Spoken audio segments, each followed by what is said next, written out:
Okay, so this video is really about setting up your monitoring software so you can monitor what's going on with all the power that you're either making, bottling, using, and any devices that you want to have coming off it. Um, so the whole reason why I went down this route is there are just too many pieces of equipment that you want to use, and what you ideally want is everything to be contained in one place together at the same time. Um, I wanted something that could be used mobile.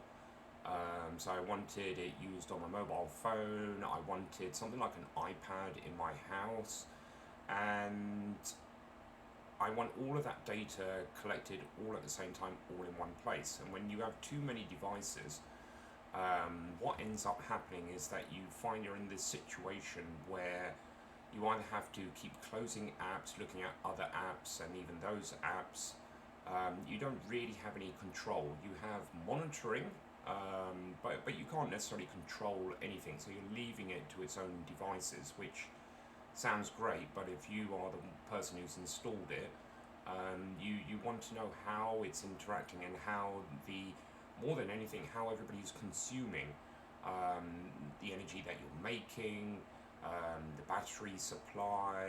You want to know, because we're effectively almost two houses, um, where the batteries are supplying two houses at the same time. So for us, we need to know not to overload basically things like batteries and stuff like that. So, if you're cooking, you're both going to cook at the same time, you're both going to click your kettle on at the same time, you're both going to put your dishwasher on at the same time. So, you know, these are loads and loadings that you have to take account for, but also more the converse. You need to know, how are your batteries doing? How are they charging? Is it getting to the point where it's 10, 11 o'clock in the morning, all the batteries are full? What are you doing with all that extra energy?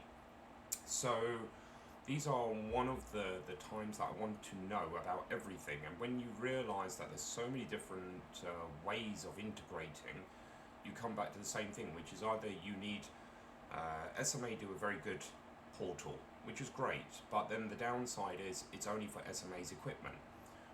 SMA's equipment necessarily doesn't fully integrate with other parts and pieces of equipment, and you get into this position where you have all this energy, but you're kind of like trying to look in the mirror backwards at something and trying to backwork what's going on. So this is what I did, and maybe it's a more extreme version of what a lot of people would actually need. So I'm not saying by any means you need to go down this route. So what I use is something called Home Assistant, and Home Assistant is basically to do for smart homes. And we'll come on to why, after a long time, I came to using something like this. So what we are displaying, or the page that I've made, is almost what I would call like an overview page. You want to know very quick and simple what's going on, where, and really key and beneficial things. And this is not really for anybody else other than really the consumers, is the best way to put it. So you want to know how much your battery percentile is, you want to know what energy you're making in the moment, you want to know how much you energy over the day, you want to know what is the loading on your house currently at the moment, your solar yield for today, your wind yield for today, your estimation of solar, and these kind of things. These are all very basic bits and pieces that you would want, and most people will be very, very happy actually just going, oh, that's great, I've got everything all combined in here. And then you've obviously got the nice graphics showing where the energy's coming through, how is it using it, and that's all to do with these flow type diagrams. Okay, so I'm going to say this is really just more or less at the beginning, as it's an introduction. I'll have to go through one page at a time. So I'm going to break this down, and at the moment this would be the overview and the whys. So what I found out is that not everyone wants to go fully off-grid, or people want to go what they call off-grid, but the best way to explain it, they want, instead of a generator to utilise as the grid component, they wish to use the mains grid. So if that is the case, frequency shifting on your SMA Sunny Boys won't necessarily work. So you'll have to think to yourself, right, well, if it won't throttle down in the traditional manner, which is off-grid, so that's utilizing frequency shift, you need metering devices put at your mains incoming so that it can say, right, you don't need to keep generating more and more energy. And then people then say, okay, well, I like that, but I also like it if I have a power cut. Okay, so you still want to be grid connected, and you want to have a backup, basically, backup supply as well. So you're going to want to run as fully autonomous as you can without going down the route of a generator, but so you still want to be grid connected. So then you need to employ things like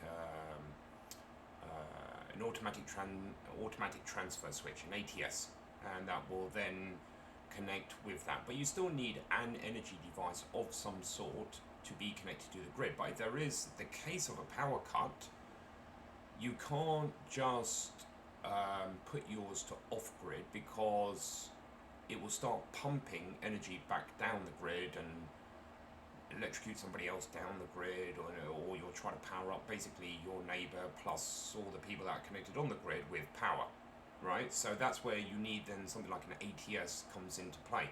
But before the ATS unit is installed, and there's loads of companies, just have a look out there and type it in for ATS. What you would need is a metering device of some sort. SMA made them, loads of other companies made them, and so what those will do is they will monitor what is the consumption from your mains grid, and then it'll figure out whether or not you have even got grid connection there or not. So because instead of the sunny island doing all of these things and looking at it, it's figuring out other ways. So it's looking at it and saying, right, well, if there is no grid connection, I'll disconnect it from the grid. I'll still allow you to run on backup power supply, and you could even use the ATS to connect to an additional supply. So it could be a generator or something like that as well. So you have the grid, you have your backup battery source, and if the grid goes out for, say, more than 24 hours, you could also run a generator as well. So it has its benefits. I mean, obviously it's going to be more cost, but this is the cost differential you'll have to think about. So hopefully for the moment, this will give you a little bit of oversight, gives you time to go and have a look and check out Home Assistant and see if that is something that you want to go. Okay, so this will be part one of probably a few parts, so I can show how we've integrated what we've got. Okay, and it's not necessarily only about SMA. This is the beautiful part. You could theoretically use this for very generic micro plants or micro off-grids in any capacity. Okay.